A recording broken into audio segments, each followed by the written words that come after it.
కార్తీక పౌర్ణమి నాడు జ్వాలాతోరణం చేస్తారు శివాలయాల ముందు. జ్వాలాతోరణము అంటే ఇలా ఓ కర్ర కట్టి పైన ఒక కర్ర కడతారు. మీ అందరూ జ్వాలాతోరణం చూసిన వారే, ఏదో నేను చెప్పాలని చెప్పడం తప్ప. దానికి ఆవిరి గడ్డి తీసుకొచ్చి కడతారు. దాని మీద నెయ్యి పోసి వెలిగిస్తారు. వెలిగించి ఆ మంట అంటుకోవడం ప్రారంభం అవగానే పల్లకీలో పార్వతీ పరమేశ్వరుల యొక్క ఉత్సవమూర్తులను ఉంచుకుని ఆ మంట కింద నుంచి 3 మార్లు వెళ్ళొచ్చేస్తారు.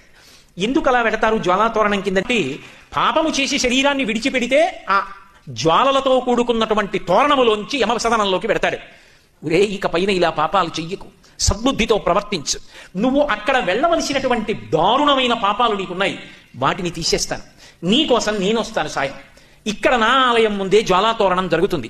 అక్కడ ఏ మంటల తోరణం కింద, చిచ్చు తోరణం కింద నుంచి వెళ్ళాలో అక్కడ నేను నీకు సాయం వస్తాను. దా, నేను ముందు పెడతాను, నువ్వు నా వెంటరా. ఇక్కడే జ్వాలాతోరణం కింద నుంచి వెళ్ళొచ్చావు కనుక ఇక అక్కడ వెళ్ళవలసిన అవసరం తీసేశాను కదా అని మళ్ళీ వచ్చే ఏడాది కూడా వద్దామని పాపాలు మొదలుపెట్టకు. బుద్ధి మార్చుకుని, నేను ఇంత నీకు అనుగ్రహించాను కాబట్టి నా అనుగ్రహాన్ని గుర్తు పెట్టుకుని ప్రేమతో నేను చెప్పినట్టు బ్రతుకు పైన ఆ మార్పు తెచ్చుకుని జ్వాలాతోరణం కింద పరమశివుడితో కలిసి వెళ్ళొచ్చిన వాడు ఎవరుంటాడో వాడు యమసదనంలో చిచ్చు తోరణం కింద నుంచి వెళ్ళవలసిన అవసరం